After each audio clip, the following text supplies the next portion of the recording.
So hello friends, welcome back, and in this video we are going to see another LeetCode problem.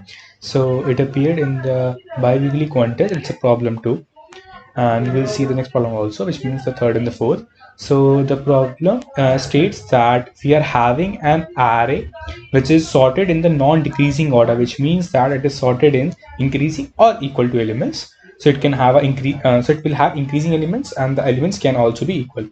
And what we need to state is that we are having that we assume that it's a zero-based array, right? So what we need to do, we need to return an array result. And how we obtain the result? We obtain the result by doing the summation of absolute differences between the nums and I and all the other elements, which means that to find my result of I, which means that to find my, say, my result would be nothing but an array, right? So result would be nothing but an array. So to find the first element of the array, which means this element, so what I will do, I will take the absolute difference of the element right here with all the other elements, which means that I will do the element, what is the first element, which is 2 minus 2 mod means the absolute difference, plus 3 minus 2 plus 5 minus 2. So as you clearly see that it results as 4. And the next element, as you can see for the result 1, what I will do, I will choose the second element, or you can see the element at the index 1, and I will do the absolute difference with every other element of this array. And by this I need to obtain my answer, right? So now as you can see the constraint, so it is clearly visible that I have to do it in O of n or O of n log n. So although it is already sorted, so n log n is not required. I can simply do it in O of n. Now how? Let's think. So first of all, let me erase it. Now as you can clearly see that what I need to do is nothing but at every step I should know that if I am on 2 3 5, suppose, so I need to know that okay, I need to subtract it from here, so at first step I can get an intuition that okay, what if I had the sum, right? Which means that what if I had the whole sum, which is nothing but 5 plus 8 plus 2, right? Now as I know that I would be subtracting, so I would simply take the number sum minus, I know how many numbers are there, which are 3 into 2, which is 4. So at the first step you might think okay, it is the right approach, but when you will be going to the next step, which is 3, so you will be doing the same thing, which means this minus number of elements are 3 into 3, which is 1. So okay, now it is wrong. Now where you went wrong? So you went wrong because here it was right, because my 2 is smaller than every other element, right? So for every answer you are having a value which is plus. Thus you are adding plus plus plus plus and you are obtaining the right answer, because in absolute, as you can say that in mod you always get a positive result. But when you were doing this thing, so what you were doing, okay, so you were doing the number 3 minus 3 and 5 minus 3, which was good because actually it is same as equal to this. But as soon as you were trying to do this thing, which is 2 minus 3, actually it was 1, but in your answer you were doing this, so it was resulting as minus 1.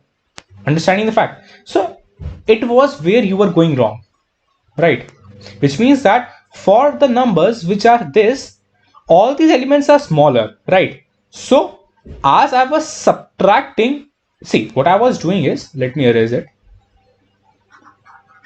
So what I was doing, I was subtracting the whole sum with these elements number of times, right? Now I will do the same procedure for the left part as well, which means that what I will do, that for any random element, suppose element 3, right? Let me take another elements as well, 1, changing the color, let me take 1, and suppose here we have 6, right? So for any element, random element 3, I should know what all is the sum of the left part, what all is the sum of the right part, right? And I should also know how many number of elements are in the left part and the right part. So it's easy, pretty easy to know the number of elements. The only thing is that if, as my indexing is 0 based, so if it is 0 1 2 3 4, So if I am on the second index, it is clear that number of elements before it are 2 and the number of elements after it are nothing but n minus I minus 1. N is nothing but 1, 2, 3, 4, 5. 5 minus I is what? 2 minus 1, which is nothing but 5 minus 3, which is nothing but 2. So if I am on ith element, I can clearly know that how many number of elements are before it and how many number of elements are after it. The only thing which I need to know now is what is the sum of the left part, what is the sum of the right part. Now why is the sum? If it is S1 and if it is S2, then I will clear that, okay, my answer would be nothing but 2 into a of I minus S1, because you can clearly see that it will be more, because as I know that my element, it is more, so the result, it would be more, and the sum, it would be less. So I should subtract like this, and for the right side, what I will do, I will simply do S2 minus number of elements, which are this 2 into that element a of I. So by this I can clearly find out, okay, how many value it is in the left, which will result as my answer, and how much value it will result in my answer for the right part.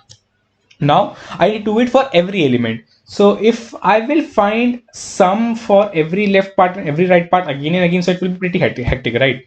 So now what I will do, I will simply have a whole sum, which is the complete sum, as my sum, right? Now I can also have a array of prefix. Now how it will help me? So let me draw it above. So the array of prefix will be nothing but let me erase this, it is pretty dirty now. So how, see, now my main aim is to find the sum, right? Which means that I want to find my sum in O of 1 of the left and the right part. So either you can have a suffix array and the prefix array, but simple one array is only sufficient, because if you have a prefix array, then what will happen is you will have 1 as a sum. Here it, up till now it is 3, up till now it is 6, up till now it is 11, and up till now it is 70.